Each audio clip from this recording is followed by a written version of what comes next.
Merci Françoise. On va poursuivre avec un sujet qui va vous intéresser puisqu'il s'agit de maintenir le lien familial entre les plus jeunes et les plus anciens. Ce n'est pas toujours évident, surtout quand les grands-parents ou arrière-grands-parents partent vivre en maison de retraite.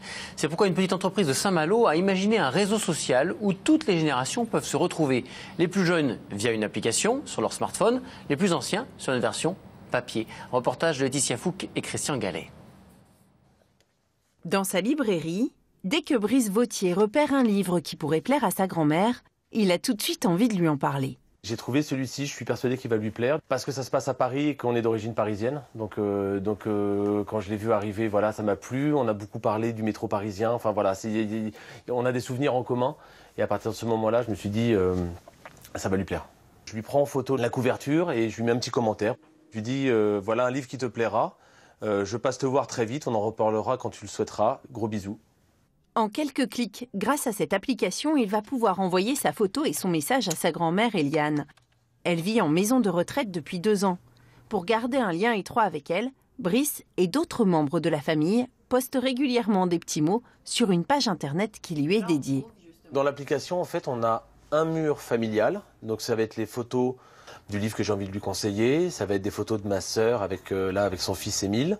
Là, on voit même des photos de mon épouse, que mon épouse a publié, ou moi. Donc voilà, et de temps en temps, on a aussi des nouvelles de la maison de retraite, où on va savoir toutes les activités qui sont proposées ou les sorties. Pour Brice, qui ne voit plus sa grand-mère très souvent, cette application permet de partager son quotidien avec elle. Du fait qu'elle n'ait ni internet, ni téléphone, ni quoi que ce soit, elle était exclue de ça. On a des enfants donc en bas âge, c'est vraiment le moment idéal. Là, je vois une photo où ma sœur offre à son fils un sac à dos en macareux. Je trouve ça rigolo et joli parce que je vois ce que c'est qu'un sac à dos macareux. Si j'explique ou si ma sœur explique à ma grand-mère au téléphone, j'ai acheté un sac à dos macareux à Émile, ça va rien, elle va pas visualiser ce que c'est. Donc du coup, on perd en immédiateté, on perd en spontanéité et du coup, en fait, on finit par s'appeler juste pour se dire la pluie et le beau temps, mais pas du tout les petites actions du quotidien. Mais comment accéder à ces clichés quand on n'utilise pas Internet ? Dans la maison de retraite de sa grand-mère à Saint-Malo, on a trouvé une solution. Les gazettes du lundi sont arrivées.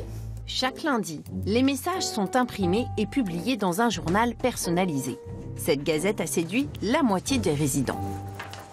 Il y a environ 40 résidents, 40 familles qui utilisent ce Familéo en fait.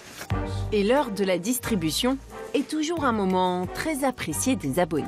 Regardez ce que je vous apporte, des belles nouvelles. Ah oui, belle majeure. Ah, c'est qui avait bon Lisa. C'est aussi, c'est bon. Journée de balançoire avec les gosses. Jade, c'est bien, un glacé. Mais elle est mignonne, hein. Elle est mignonne, elle. Jusqu'au chat. Oui, il y a toute la famille qui est mise, là. Là, il y a Sophie. Ah ben, il va bientôt venir. Elle est belle, Tiffany. Un peu plus loin, dans sa chambre, Eliane, la grand-mère de Brice. Quiberon, apéritif au bord de la mer. Oh, il s'en fait pas. Je vois où ils sont, où ils passent. Je voyage un peu avec eux, hein. C'est vrai. Voilà, il a ça dans le dos, c'est mignon comme tout plat, ça. Là, on les voit vivre. Regardez ça, c'est mignon, le petit dans les fleurs.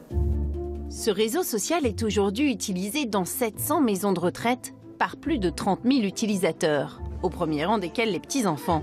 L'équipe qui a créé le concept n'en espérait pas moins. On s'est rendu compte que le lien familial était quelque chose d'assez fragile et que pour le respecter et le dynamiser, il fallait vraiment s'ancrer dans ce que chacun a l'habitude de faire, à savoir l'utilisation des nouvelles technologies pour les jeunes et l'usage du papier pour nos aînés.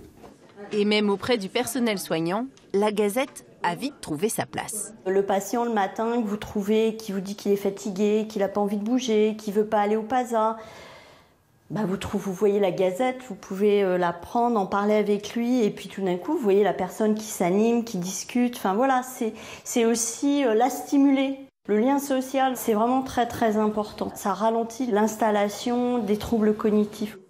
Chez Eliane, la Gazette de la semaine va bientôt rejoindre les précédentes qu'elle compile précieusement depuis le début. Là, ils sont au ski. Il vient d'avoir sa première étoile.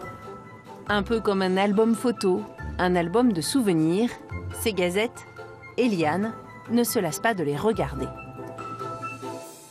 Voilà, ce service qui coûte en moyenne 70 € par mois pour une maison de retraite de 80 résidents est souvent gratuit pour les usagers, les résidents et leur famille. Il est depuis peu disponible pour les particuliers.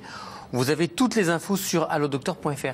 C'est malin comme idée, ça. Je trouve ça très très sympathique. Très sympathique que ce jeune homme ait pu penser à faire une appli parce qu'il voulait mieux communiquer avec sa grand-mère.